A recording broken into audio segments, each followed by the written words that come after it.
스페인 톨레도 좁은 골목길마다 늘어선 낡은 상점의 유리 진열장. 그 안쪽 가장 안쪽 칸에 매끈하게 깎인 왕관 하나가 놓여 있습니다. 칠이 살짝 벗겨진 얼굴 위로 안달루시아의 햇살이 비스듬히 내려앉아요. 관광객들이 유리에 코를 대고 들여다보다 가격표를 보고는 슬며시 발길을 돌립니다. 사람들이 퀸이라고 부르는 이 나무 조각은 체스판 위에서 사방팔방 어디로든 끝없이 질주할 수 있는 유일한 지배자입니다. 가로, 세로, 대각선, 한 번에 수로판 전체를 가로지를 수 있는 가장 강한 말이죠. 그런데 원래부터 그랬던 건 아니에요. 중세 내내 체스의 퀸은 고작 한 칸씩만 비스듬히 움직이는 보잘것없는 기물이었습니다. 판도가 뒤집힌 건 15세기 말입니다. 이베리아 반도에 한 여왕이 등장하면서 모든 것이 달라져요. 분열된 왕국을 하나로 묶고 800년에 걸친 전쟁을 끝내고 콜럼버스의 배를 대서양 너머로 밀어보낸 그녀의 권력이 체스판의 규칙마저 고쳐쓴 겁니다. 그 뒤로 퀸은 어디든 원하는 만큼 내달릴 수 있는 최강의 말이 되었어요. 이사벨 1세. 체스판 위의 규칙을 자기 손으로 다시 쓴 이 여왕에게는 4명의 딸이 있었습니다. 그런데 사방을 자유롭게 누비던 퀸과 달리 딸들이 걸어야 했던 길은 정반대였어요. 오직 전진만 허락된 폰의 길, 뒤로 한 발짝 물러설 수도 대각선으로 빠져나갈 수도 없는 길이었습니다. 포르투갈로, 플랑드르로, 잉글랜드로. 어머니는 유럽 각국과의 동맹을 위해 딸들을 체스판 최전선으로 하나씩 밀어넣었고, 공주라는 이름을 달고 태어난 그들에게는 자기 운명을 고를 한 칸의 자유조차 주어지지 않았습니다. 장녀 이사벨은 포르투갈에서 2번 시집간 끝에 27의 난산으로 숨을 거두었고, 셋째 마리아는 언니가 죽은 자리를 메우기 위해 형부의 침실로 보내졌습니다. 둘째 후아나는 플랑드르에서 서서히 이성의 끈을 놓아버린 채 광녀라는 꼬리표가 붙어 46년을 성 안에 갇혀 지냈고, 막내 캐서린은 잉글랜드 궁정에서 헨리 8세에게 버림받으며 한나라의 국교가 통째로 뒤집히는 파국의 한복판에 서게 되죠. 어머니가 쌓아 올린 제국의 영광이 찬란할수록 그 빛이 닿지 않는 곳에서 딸들의 발자취는 점점 희미해져 갔습니다. 다시 톨레도의 진열장 안으로 돌아가 보면 화려하게 조각된 퀸 옆에는 작은 폰들이 줄지어 서 있습니다. 표정 없는 얼굴로 모두 같은 방향을 바라보면서요. 가장 강한 말이판 전체를 지배하는 동안 가장 약한 말들은 어디로 굴러떨어지고 있었던 걸까요?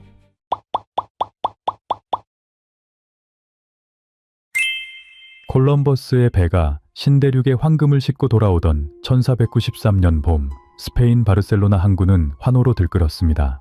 부두를 가득 메운 인파 사이로 향신료와 짠 바닷바람 냄새가 뒤섞이고 선원들의 함성이 카탈루냐의 하늘을 뒤흔들었어요.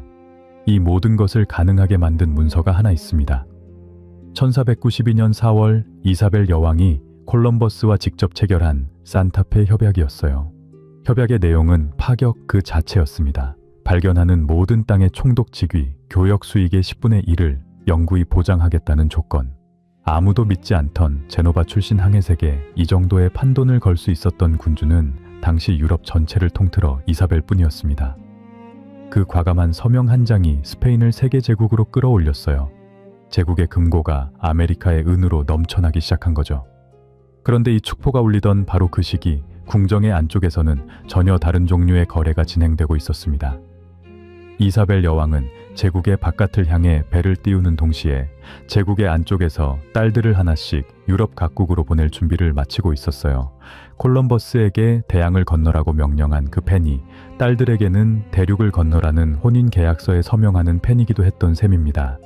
지금의 기준으로 보면 의문이 들 수밖에 없어요. 어떻게 한 나라의 통치자이자 어머니가 자기 핏줄을 이토록 냉정하게 외교의 도구로 쓸 수 있었던 걸까요? 여기에는 두 가지 배경이 깔려 있습니다. 하나는 시대의 압력, 다른 하나는 어머니 자신의 인생이었어요. 먼저 시대의 압력. 1494년 프랑스의 샤를 8세가 대군을 이끌고 이탈리아 반도를 침공하면서 유럽 전체의 세력 균형이 한순간에 무너졌습니다. 스페인이 아무리 레콩키스타를 완수하고 신대륙의 부를 확보했다 하더라도 프랑스라는 거대한 적을 홀로 상대하기에는 역부족이었어요. 이사벨에게는 군사 동맹만으로는 부족했습니다. 피로 묶인 혈연 동맹, 즉 혼인이라는 풀 수 없는 매듭이 필요했던 거죠. 15세기 유럽의 풍경을 들여다보면 그림이 조금 달라집니다. 당시 왕실의 혼인은 개인의 행복과는 아무런 관련이 없었어요. 영토를 넓히고 적국을 고립시키고 동맹을 단단히 묶는 가장 확실한 외교 수단. 왕녀의 몸은 곧 조약서 자체였고 지참금은 전쟁 배상금과 같은 무게로 계산되었습니다. 그런데 같은 시대 다른 왕실들이 보여준 평균치를 훌쩍 넘어선 사람이 있었어요. 바로 이사벨이었습니다. 그녀는 딸들의 혼인을 마치 전쟁의 진영을 짜듯 배치했고 당대 외교관들은 이 카스티아 여왕을 두고 딸을 가장 값비싼 외교 무기로 다루는 군주라고 평했어요. 이 평가가 과장이 아니었다는 증거는 이사벨 본인의 삶에서 먼저 드러납니다. 그녀 자신이 바로 그 체스판의 법칙을 깨고 올라선 인물이었으니까요. 28패 전 이복 오빠 엔리케 4세가 밀어붙인 포르투갈 왕과의 정략혼을 거부하고 스스로 아라곤의 페르난도를 택해 비밀 결혼을 감행한 것이 17살 이사벨의 첫 정치적 도박이었습니다. 주변의 모든 반대를 뚫고 자기 손으로 운명을 쥔 여자. 그 선택 하나가 카스티아와 아라곤의 연합이라는 거대한 판을 열었어요. 공동 군주로서 이베리아 반도를 하나로 묶고 800년간 이어진 이슬람 세력과의 전쟁, 레콘키스타를 완수하며 1492년 그라나다를 함락시킨 것도 그녀의 결단이었습니다. 같은 해 콜럼버스를 후원해 대서양 너머의 문을 연 것까지. 전쟁 기간 중에는 임신한 몸으로도 직접 군영을 시찰했고 그 모습을 본 무어인 사절이 저 여자가 진짜 왕이고 페르난도는 그녀의 장군에 불과하다고 본국에 전했다는 일화도 전해집니다. 전장에서 갑옷을 입고 말 위에 올라탄 어머니. 궁정에 남겨진 어린 공주들에게 그 모습은 경애와 공포를 동시에 심어주었을 거예요. 감히 거역할 수 없는 절대적 존재. 딸들이 어머니의 혼인 명령에 순순히 따를 수밖에 없었던 심리적 토양은 이미 어린 시절부터 단단하게 다져져 있었던 셈입니다. 이 모든 성취가 불과 20년 안에 벌어진 일이었어요. 자신의 운명을 직접 개척한 어머니. 그런데 이 어머니가 딸들에게는 정반대의 길을 강요합니다. 스스로 선택하는 대신 선택당하는 삶을요. 이사벨이 그린 체스판의 전략은 분명했습니다. 당시 유럽에서 가장 위협적인 존재였던 프랑스를 사방에서 포위하는 것. 그 포위망의 각 꼭지점에 자기 딸을 하나씩 배치하겠다는 구상이었죠. 장녀 이사벨은 서쪽 포르투갈로, 둘째 후아나는 북쪽 합스부르크의 플랑드르로, 막내 카탈리나는 북서쪽 잉글랜드의 튜더 왕조로, 훗날 셋째 마리아까지 포르투갈에 투입되면서 이 포위망은 완성됩니다. 지도 위에 선을 그어보면 그림이 선명해져요. 프랑스를 중심에 놓고 동서남북을 잇는 선, 그 선의 끝마다 이사벨의 딸이 한 명씩 서 있는 겁니다. 여왕은 여기서 한 발 더 나아갑니다. 딸들이 시집간 궁정에서 스페인의 이익을 정확히 대변하도록 어릴 때부터 라틴어와 정치학, 외교 의례를 철저하게 가르쳤어요. 장차 유럽 각국의 왕비가 될 딸들에게 한치의 흐트러짐도 허용하지 않는 완벽성을 요구한 거죠. 훗날 인문학자 에라스무스가 후아나의 라틴어 실력을 극찬하고 캐서린이 잉글랜드 궁정에서 누구보다 뛰어난 교양인으로 인정받은 것은 이 가혹한 교육의 결과물이었습니다. 어머니는 딸들을 사랑해서가 아니라 완벽한 외교 무기로 만들기 위해 지식을 쥐어준 것이에요. 제국의 영광을 쌓아 올린 펜과 딸들의 운명을 결정지은 펜이 같은 손에 쥐어져 있었다는 사실. 이것이 이 이야기의 출발점입니다. 그렇다면 그 펜 끝에서 가장 먼저 적진으로 밀려나간 말은 누구였을까요? 이사벨의 체스판에서 가장 먼저 움직인 말은 장녀였습니다. 자신과 이름까지 같았던 큰딸 이사벨 공주. 이베리아 반도의 서쪽 끝 포르투갈. 이 이웃 왕국과의 관계는 스페인에게 등 뒤에 칼과 같았어요. 언제든 프랑스와 손잡고 배후를 찌를 수 있는 존재였으니까요. 여왕은 이 위협을 혼인이라는 매듭으로 묶기로 합니다. 1490년 장녀를 포르투갈의 왕세자 아폰소에게 시집 보냈어요. 20살의 공주와 15살의 왕세자. 정략으로 시작된 만남이었지만 둘 사이에는 예상치 못한 사랑이 싹 텄습니다. 포르투갈 궁정의 기록에 따르면 장녀 이사벨은 도착하자마자 현지 귀족들의 마음을 사로잡았다고 합니다. 어린 시절 포르투갈에서 3년간 머문 덕분에 포르투갈어에 능통했고 궁정 예절에도 막힘이 없었기 때문이죠. 이 역시 어머니 이사벨 여왕이 일찌감치 심어놓은 포석이었습니다. 딸을 보낼 나라에 미리 유학시켜 언어와 풍습을 체득하게 만든 거예요. 10살짜리 공주를 낯선 나라에 혼자 보내는 것. 지금 기준으로는 상상하기 어려운 일이지만 이사벨에게 그것은 장기전의 첫 수였습니다. 이자벨 공주와 아폰수 왕세자의 사랑, 그 행복은 안타깝게도 채 1년을 버티지 못했어요.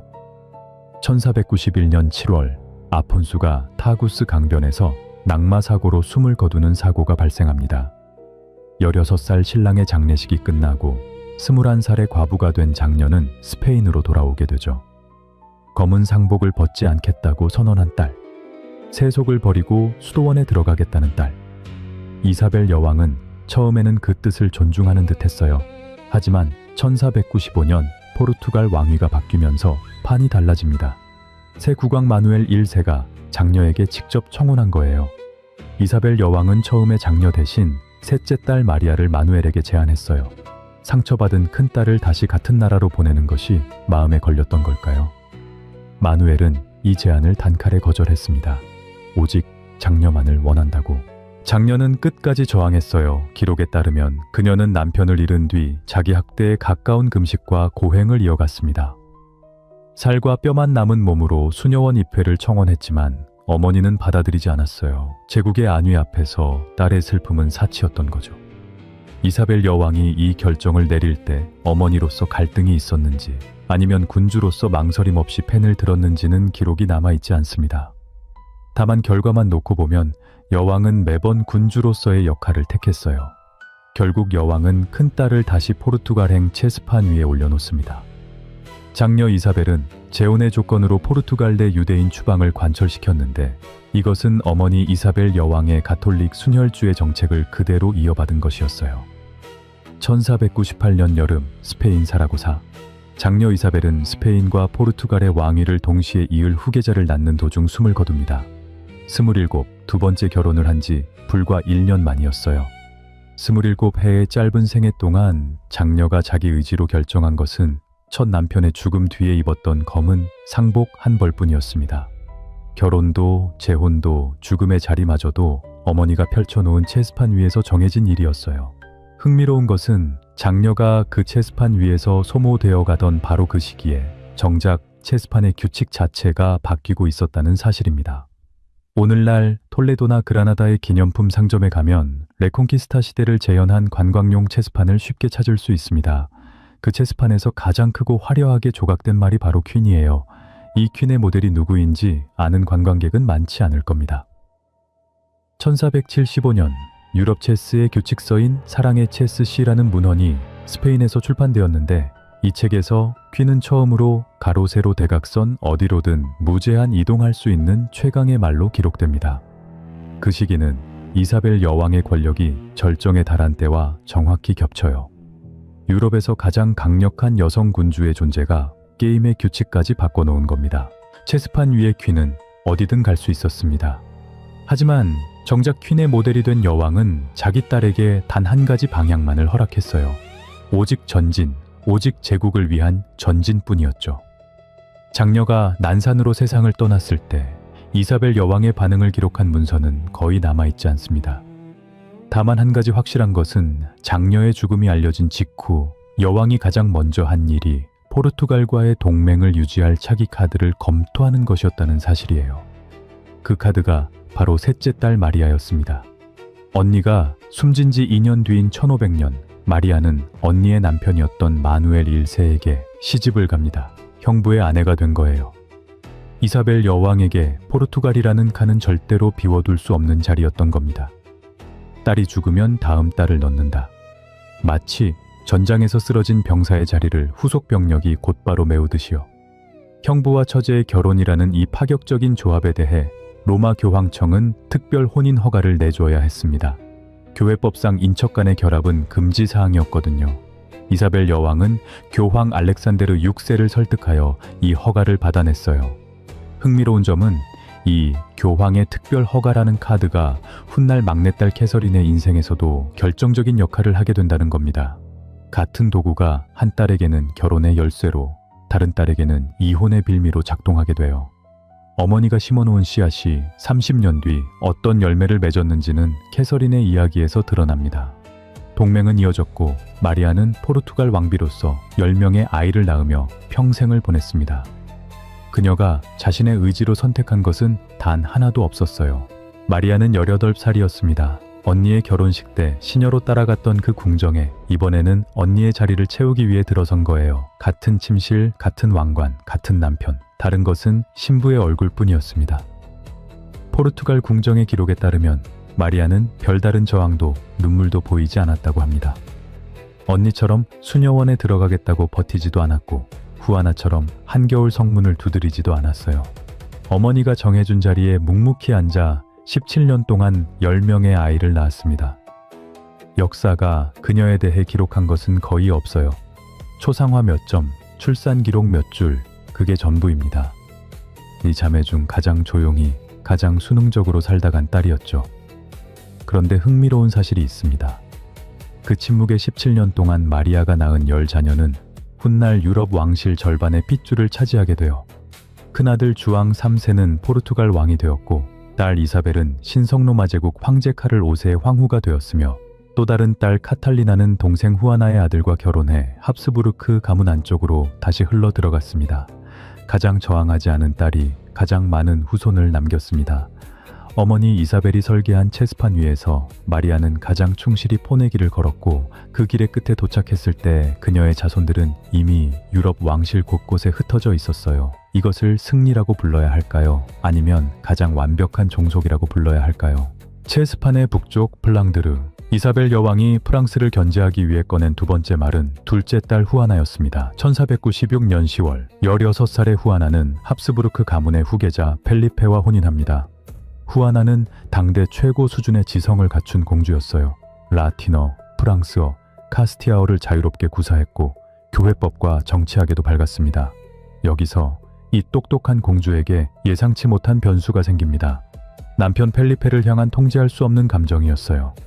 미나망이라는 별명답게 수려한 외모를 가진 펠리페에게 후아나는 깊이 빠져들었습니다. 정략 결혼으로 배치된 체스말에게 사적인 사랑이란 규칙에 없는 수를 두는 것과 같았죠. 문제는 펠리페가 그 사랑에 응답하지 않았다는 데 있습니다. 자유분방한 성정에 그는 아내의 헌신과 무관하게 끊임없이 다른 여성들과 관계를 이어갔어요. 이사벨 여왕의 궁정학자였던 이탈리아인 피에트로 마르티레 앙기에라는 이 시기 후아나의 상태를 예리한 눈으로 관찰해 기록했습니다. 남편을 향한 집착, 통제되지 않는 감정의 요동, 종교의식에 대한 무관심. 그는 이 모든 것을 본국에 보내는 서신에 낱낱이 적어 넣었어요. 당시에는 단순한 관찰 기록이었을 겁니다. 하지만 이 편지들이 훗날 어떤 역할을 하게 되는지 알게 되면 등골이 서늘해져요. 수년 뒤 후아나의 아버지와 남편이 그녀를 통치불능의 미치광기로 몰았을 때 바로 이 서신들이 가장 완벽한 증거 자료로 둔갑하게 되거든요. 한편 플랑드르에서 남편의 외도에 시달리던 후아나는 고향 스페인의 어머니에게 도움을 요청했을까요? 기록을 보면 그 반대에 가깝습니다. 이사벨 여왕은 딸의 감정적 호소보다 합스부르크 가문과의 동맹 유지를 철저히 우선시했어요. 오히려 딸의 궁정에 밀정을 심어 일거수일투족을 감시하고 스페인의 이익에 반하는 행동을 하지 않는지 통제하려 했다는 기록이 남아 있습니다. 이쯤에서 한 가지 짚어볼 것이 있습니다. 이사벨 여왕 본인도 젊은 시절 주변의 반대를 무릅쓰고 사랑하는 남자와 결혼한 사람이에요. 페르난도를 향한 열정이 없었다면 카스티아와 아라곤의 통합 자체가 불가능했을 겁니다. 다만 딸이 똑같이 남편을 사랑하게 되자 어머니는 그것을 약점으로 봤어요. 자신에게는 원동력이었던 감정이 딸에게는 통제 불능의 위험 요소로 분류된 겁니다. 같은 감정, 정반대의 평가. 이 모순을 이사벨 여왕이 자각하고 있었는지는 알 수 없어요. 다만 어머니가 사랑을 통해 제국을 세웠다면 딸은 사랑 때문에 제국에서 밀려나게 됩니다. 남편에게는 배신당하고 어머니에게는 감시당하는 삶. 후아나의 정신이 흔들리기 시작한 것은 광기의 유전자 때문이 아니라 이 이중의 고립이 만들어낸 절망의 산물이었을 가능성이 높아요. 1503년 상황은 극단으로 치닫습니다. 후아나는 남편이 있는 플랑드르로 돌아가겠다며 한겨울밤 메디나 델 캠포 성문 앞에 섰어요. 얇은 옷차림으로 밤새 성문을 두드리며 문을 열라고 외쳤습니다. 12월의 카스티아, 체감 온도가 영하로 떨어지는 밤 공기 속에서요. 이사벨 여왕은 직접 성문으로 내려왔습니다. 두 사람이 그 추운 밤에 어떤 대화를 나누었는지 정확한 기록은 없어요. 다만 결과적으로 후아나는 성 안으로 돌아갔고, 이 사건은 정신이 온전하지 않은 공주라는 프레임을 굳히는 또 하나의 근거로 쌓여갔습니다. 하지만 같은 시기 후아나를 직접 만난 외부인의 눈에는 전혀 다른 모습이 비쳤어요. 잉글랜드 대사 존 스타일스는 1505년 헨리 7세에게 보낸 외교 서신에서 이렇게 적었습니다. 카스티아의 여왕은 참으로 말을 잘하며 매우 훌륭한 태도와 안색을 가진 여인이다. 스페인 왕실 안에서는 미치광이로 몰리고 있던 바로 그 시점에 외국 외교관의 눈에 비친 후아나는 논리정연하고 품위 있는 군주였던 거예요. 같은 사람을 두고 완전히 상반된 두 개의 보고서가 존재한다는 사실, 이것만으로도 광녀라는 꼬리표가 얼마나 정치적으로 설계된 것인지 드러나지 않나요? 이듬해인 1504년 이사벨 여왕이 세상을 떠납니다. 후아나는 카스티아의 정식 여왕이 되었어요. 유럽에서 가장 넓은 영토를 물려받은 합법적인 군주. 그런데 왕관을 쓴 지 2년 만인 1506년 남편 펠리페가 28배 나이로 갑자기 숨을 거둡니다. 공식 사인은 장티푸스였어요. 여기서 당대에 파다하게 퍼졌던 소문 하나를 짚고 넘어가야 합니다. 펠리페의 죽음이 장인 페르난도 2세의 독살이 아니냐는 의혹이에요. 펠리페가 죽기 직전 페르난도와 펠리페는 비아파필라 조약을 맺고 후아나를 배제한 채 카스티아의 권력을 양분하기로 합의한 상태였거든요. 사위가 죽으면 권력이 고스란히 자신에게 돌아오는 구도. 정황상 의심의 눈초리가 페르난도를 향할 수밖에 없었던 거죠. 물론 독살이 사실로 확인된 적은 없습니다. 다만 이 의혹은 후아나의 비극을 더욱 깊은 수렁으로 밀어넣었어요. 남편의 죽음 이후 후아나의 행적에 대해서는 극적인 이야기들이 전해집니다. 부패하는 시신의 입을 맞추며 관을 끌고 스페인 전역을 유랑했다는 이야기가 대표적이죠. 이 장면만 떼어보면 완전한 광기로 보입니다. 다만 최근 역사학자 배선이 아람은 전혀 다른 해석을 내놓았어요. 당시 정적들이 왕족의 시신을 탈취하거나 훼손하여 정치적으로 이용하는 일이 빈번했기 때문에 후아나가 관을 직접 지키며 이동한 것은 광기가 아니라 왕으로서의 방어 조치였다는 겁니다. 미치광이였을까요? 아니면 미친 세상에서 유일하게 제정신이었던 사람이었을까요? 확실한 것은 하나입니다. 1509년 아버지 페르난도는 딸을 토르데시아스 왕궁에 가두었어요. 그리고 후아나는 그곳에서 46년을 보냅니다. 75살로 숨을 거두는 1555년까지 단 한 번도 그 문 밖을 나서지 못한 채 언니 후아나가 플랑드르에서 무너져 내리고 있을 때 바다 건너 잉글랜드에서는 막내딸 카탈리나가 전혀 다른 방식의 전쟁을 치르고 있었습니다. 1501년 가을 15살의 카탈리나는 스페인을 떠나 잉글랜드 땅을 밟아왔어요. 플리머스 항구에 내린 공주를 맞이한 것은 10월 영국 특유의 축축한 안개와 끝없이 이어지는 잿빛 하늘이었습니다. 튜더 왕조의 아서, 왕세자와의 혼인. 이건 역시 이사벨 여왕이 프랑스 포위망의 북서쪽 꼭지점을 완성하기 위해 놓은 수였죠. 두 사람의 결혼식은 화려했지만 신혼은 5개월을 넘기지 못했어요. 1502년 4월 아서가 15의 나이로 세상을 떠났거든요. 카탈리나는 낯선 나라에서 말도 제대로 통하지 않는 상태로 16살의 과부가 되었습니다. 보통이라면 지참금을 돌려받고 고국으로 돌아가는 것이 수순이에요. 그렇지만 카탈리나는 돌아가지 못했습니다. 아니, 돌아갈 수 없었어요. 이유는 돈이었습니다. 카탈리나의 지참금은 총 20만 크라운. 오늘날 가치로 환산하면 수백억 원에 달하는 금액인데 잉글랜드의 헨리 7세는 이미 받은 일 차분을 돌려줄 생각이 전혀 없었어요. 스페인 측 역시 나머지 장음을 치르지 않은 상태였어요.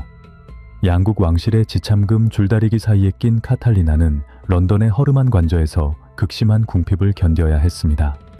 겨울이면 난방도 되지 않는 방에서 낡은 담요 하나로 버텼고 시녀들의 급여조차 밀린 채 몇 달씩 방치되었어요. 유럽에서 가장 강대한 제국의 공주가 이런 대우를 받고 있다는 사실을 오늘날로 비유하자면 세계 최대 기업 회장의 딸이 해외 지사에 파견되었다가 본사와 현지 법인의 계약 분쟁에 끼어 월급도 못 받고 고시원에서 버티는 꼴이었던 거예요. 주 잉글랜드 스페인 대사대 푸에블라는 본국의 공주의 상태를 보고하면서 공주가 제대로 된 식사조차 하지 못하고 있다고 적었습니다. 제국의 공주가 타국에서 굶주리고 있는데 어머니 이사벨 여왕은 이 상황을 해결하기 위해 무엇을 했을까요? 기록을 보면 여왕은 딸의 구제보다 잉글랜드와의 동맹 유지에 더 많은 서신을 할애했어요. 카탈리나를 고국으로 불러들이는 대신 아서의 동생 헨리와 재혼시키는 방안을 추진한 거죠. 이사벨 여왕은 여기서도 익숙한 도구를 꺼냅니다. 교황의 특별 허가. 장녀를 포르투갈에 보낼 때 이미 한번 써먹었던 바로 그 카드예요. 형수와 시동생의 결혼은 교회법상 금지되어 있었기 때문에 이사벨 여왕은 교황 율리우스 2세에게 특별 면제를 요청했습니다. 장녀를 포르투갈에 보낼 때도 교황의 허가를 받아냈고 막내를 잉글랜드에 묶어두기 위해서도 같은 도구를 사용한 겁니다. 어머니에게 교황청은 딸들의 운명을 설계하는데 필요한 도장을 찍어주는 공증사무소 같은 곳이었죠.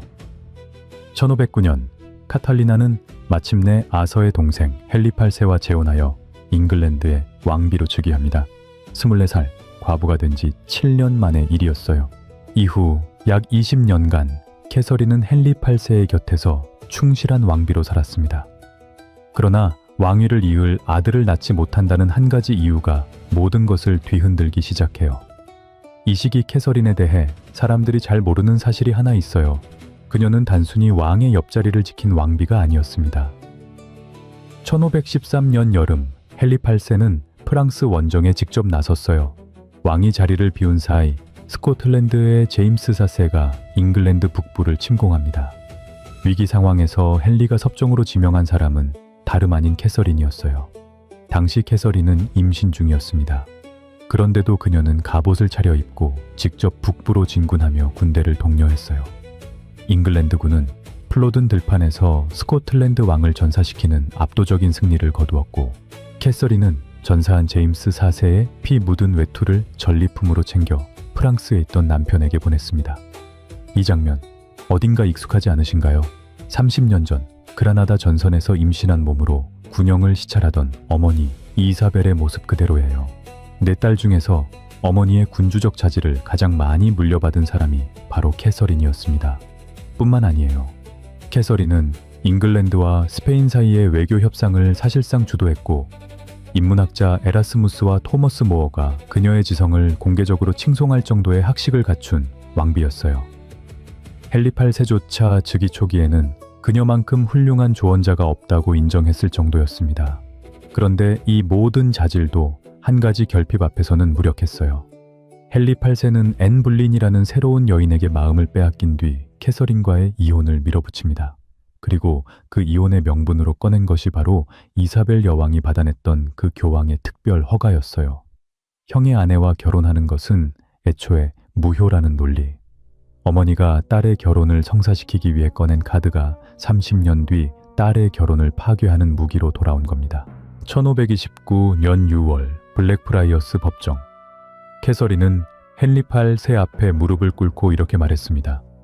전하, 우리 사이에 있었던 모든 사랑을 위하여 그리고 하나님의 사랑을 위하여 제게 정의와 권리를 주시길 간청합니다. 저는 하나님과 온 세상을 증인으로 삼아 제가 전하께 진실되고 겸손하며 순종적인 아내였음을 밝힙니다. 이 연설의 기록을 읽으면 한 가지가 떠오릅니다. 이복 오빠의 핍박 앞에서 물러서지 않았던 어머니 이사벨의 모습이요. 캐서린은 4딸 중에서 어머니의 강인함을 가장 많이 물려받은 사람이었어요. 헨리 8세는 이혼을 승인하지 않는 교황청과 완전히 결별하고 잉글랜드 국교회를 설립하는 것으로 응수합니다. 한 여왕이 딸의 결혼을 위해 받아낸 교황의 종이 한 장이 유럽 종교사의 물줄기를 통째로 바꿔놓은 거예요. 오늘날 영국의 성공회라는 독립된 교파가 존재하는 이유, 영국 국왕이 교회의 수장을 겸하는 이유, 그 모든 것의 출발점에 이사벨 여왕의 펜과 카탈리나의 눈물이 놓여있는 셈입니다. 캐서린은 왕비의 자리에서 쫓겨나 외딴 시골 성으로 추방되었습니다. 유일한 혈육인 딸 메리 공주와도 만남이 금지되었어요. 조국 스페인은 어떠했을까요? 이사벨 여왕이 살아있었다면 어떻게든 개입했을 수도 있겠지만 이미 여왕은 세상을 떠난 뒤였어요. 아버지 페르난도 역시 딸의 고통보다 잉글랜드와의 외교 실익을 저울질할 뿐이었습니다. 체스판에 배치된 말이 적진에서 포위당했을 때 아군 진영에서 구원군을 보내지 않으면 그 말은 그대로 잡히는 수밖에 없어요. 캐서린이 처한 상황이 정확히 그것이었습니다. 1536년 1월 캐서린은 쓸쓸히 눈을 감습니다. 50살이었어요. 죽는 순간까지 그녀는 자신을 잉글랜드의 합법적인 왕비라고 칭했습니다. 끝내 꺾이지 않은 거죠. 1504년 11월 이사벨 여왕은 메디나 델 캠포의 침실에서 마지막 숨을 고르고 있었습니다. 평생을 전장과 외교의 최전선에서 보낸 철의 여왕도 피할 수 없는 것이 있었어요. 아들 후안의 요절, 장녀의 난산 사망, 손자 미겔의 죽음, 후계자들이 잇따라 쓰러지는 것을 지켜보며 앓기 시작한 수종과 고열이 그녀의 몸을 서서히 무너뜨리고 있었습니다. 죽음 앞에서 이사벨이 마지막으로 쥔 것은 칼이 아니라 펜이었어요. 콜럼버스에게 대양을 건너라고 명령했던 그 펜, 딸들의 혼인 계약서에 서명했던 그 펜으로 그녀는 유언장을 써 내려갑니다. 이 유언장에는 스페인 역사의 방향을 결정짓는 한 줄이 들어 있었어요.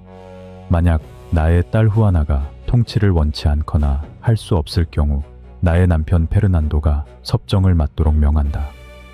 언뜻 보면 평범한 안전장치예요. 하지만 자세히 읽어보면 한 가지가 비어 있습니다. 누가 할 수 없음을 판단하느냐. 그 빈칸이 적혀 있지 않았어요. 그 빈칸을 채울 권한이 아버지와 남편에게 돌아간 순간 후아나의 운명은 정해진 거나 마찬가지였습니다. 딸을 후계자로 지목하면서도 동시에 딸의 손발을 묶을 수 있는 안전장치를 심어놓은 거죠. 왕관을 주되 열쇠는 남편에게 맡긴 거나 다름없었어요. 눈을 감는 마지막 순간까지 제국의 통제권을 놓지 않으려 한 군주의 집념. 이 한 줄이 후아나의 남은 50년 인생 전체를 결정짓게 됩니다. 그리고 한 줄은 곧 도구가 되었어요. 1506년 남편 펠리페와 아버지 페르난도는 비아파필라 조약을 맺고 후아나를 완전히 배제한 채 카스티아의 권력을 나눠 가지기로 합의합니다. 그 법적 근거가 무엇이었을까요? 바로 어머니가 남긴 그 한 줄, 통치를 할 수 없을 경우라는 조항이었어요. 펠리페가 갑작스레 사망한 뒤 권력을 되찾은 페르난도는 1509년 후아나를 토르데시아스 왕궁에 가둡니다. 같은 조항이 다시 한번 작동한 거예요. 페르난도가 죽고 후아나의 친아들 카를로스 1세가 신성로마제국 황제로 즉위한 뒤에도 상황은 달라지지 않았어요. 카를로스에게 어머니 후아나는 두 가지 의미였습니다. 자신의 왕위를 정당화해주는 법적 근거이자 동시에 그 왕위를 언제든 위협할 수 있는 폭탄, 살려두되 절대 풀어주면 안 되는 존재. 그래서 카를로스는 어머니를 풀어주는 대신 왕궁을 찾아가 아무도 여왕과 대화하지 못하게 하라는 지시를 내립니다. 친아들조차 어머니의 감금을 유지한 거예요. 그 모든 결정의 법적 방패막이가 된 것은 50년 전 외할머니가 남긴 유언장의 그 한 줄이었습니다. 이쯤 되면 한 가지 의문이 듭니다. 이사벨은 이 결과를 예상했을까요? 딸을 보호하려고 써놓은 안전장치가 결국 딸을 가두는 자물쇠가 될 것을. 기록은 남아있지 않아요. 다만 결과만 놓고 보면 어머니가 마지막으로 휘두른 펜은 딸의 평생 위에 그림자를 드리웠습니다. 이 비극에는 한 번의 반전이 있었어요. 1520년 합스부르크 가문의 횡포에 분노한 카스티아 민중이 들고 일어납니다. 코무네로스 반란이에요. 반란군은 토르데시아스로 징역해 갇혀있던 후아나 앞에 문서 한 장을 내밀었습니다. 이 문서에 서명만 하면 아들의 권력은 무너지고 어머니는 자유를 되찾는다. 후아나는 서명을 거부했습니다. 왜였는지는 아무도 모릅니다. 다만 그 거부의 결과로 어머니가 남긴 유언장의 효력은 끝까지 유지되었어요. 어머니가 사랑으로 카스티아와 아라곤을 하나로 묶었다면 딸은 침묵으로 그 통합이 깨지지 않도록 지킨 셈입니다. 반란은 진압되었고 후아나의 방문은 다시 닫혔습니다. 그 문이 열린 것은 35년 뒤 75세 후아나가 숨을 거두던 1555년 4월이었어요. 이사벨 여왕의 마지막 펜 끝에서 시작된 유언 한 줄이 딸의 50년을 봉인하고 나서야 비로소 효력을 다한 거예요. 체스판 위에 먼지를 걷어내고 이 가족에게 남은 것들을 하나씩 짚어보겠습니다. 이사벨 여왕은 체스판 위의 퀸이었습니다. 이복 오빠의 핍박을 뚫고 왕관을 쟁취했고 800년간의 전쟁을 끝냈고 아무도 믿지 않던 항해색에 배를 쥐어주어 대서양 너머의 문을 열었어요. 이 위대한 퀸이 제 손으로 만든 포위망의 꼭지점마다 딸들의 삶이 한 조각씩 부서져 내렸습니다. 4명의 딸, 4개의 파국. 이 비극에는 예상치 못한 후일담이 하나 있어요. 남성 권력자들은 딸들을 체스판에서 치워버리면 게임이 끝날 거라 믿었습니다. 페르난도는 후아나를 가두고 헨리 8세는 캐서린을 내쫓고 카를로스는 어머니의 방문을 걸어 잠갔죠. 정작 그들이 지으려 했던 말들의 핏줄이 유럽의 판도를 새로 짰어요. 후아나의 아들 카를로스는 어머니의 합법적 왕위 계승권을 발판 삼아 역사상 가장 넓은 영토를 다스리는 황제가 되었고, 캐서린의 딸 메리는 잉글랜드 최초의 단독 여왕으로 즉위했습니다. 체스판에서 밀려난 폰들이 끝줄에 도달해 퀸으로 승격한 것이나 다름없었어요. 이 이야기들을 나란히 놓고 보면 한 가지 패턴이 보이죠. 어머니가 딸들에게 쥐어준 것은 지식과 교양이었지 선택의 권리는 아니었다는 거죠. 라틴어를 가르치되 어디에서 살지는 정해주고, 정치학을 가르치되 누구와 결혼할지는 명령하고, 군주의 품위를 가르치되 군주의 권력은 허락하지 않았어요. 도구는 완벽하게 벼려놓고 그 도구를 쓸 자유는 빼앗은 겁니다. 1877년 스페인 화가 프란시스코 프라디아가 한 점의 대형 유화를 완성합니다. 제목은 광녀 후아나. 남편의 관 앞에 넋을 잃고 서 있는 여인, 바람에 흩날리는 검은 머리카락, 텅 빈 눈동자. 현재 마드리드 프라도 미술관에 걸려있는 이 그림은 관람객들에게 미치광이 여왕의 이미지를 각인시키는데 결정적인 역할을 했어요. 우리는 이 그림이 그려진 19세기는 남성 중심의 낭만주의가 절정에 달한 시대였다는 점을 기억해야 합니다. 사랑에 미쳐 이성을 잃은 여인. 이 구도는 당시 남성 화가와 남성 관객이 가장 선호하던 서사였어요. 400년 전 남편과 아버지가 만들어낸 광녀 프레임을 400년 뒤 화가가 캔버스 위에 고정시킨 셈입니다. 후아나를 가둔 것은 토르데시아스의 벽만이 아니라 시대를 초월해 반복되는 시선 그 자체였던 건 아닐까요? 이사벨 여왕의 묘소는 지금도 그라나다 왕실 예배당에 화려하게 안치되어 있습니다. 흥미롭게도 그 바로 옆에는 후아나와 펠리페의 관이 나란히 놓여 있어요. 살아서는 권력을 두고 물어뜯던 가족이 죽어서는 좁은 예배당 한 칸에 함께 잠들어 있는 거죠.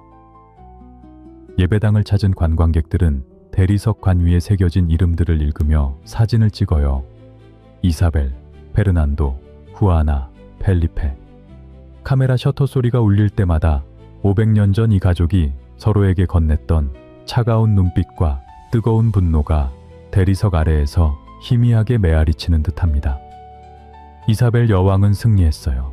제국을 세웠고 대륙을 발견했고 체스판의 규칙까지 바꿨습니다.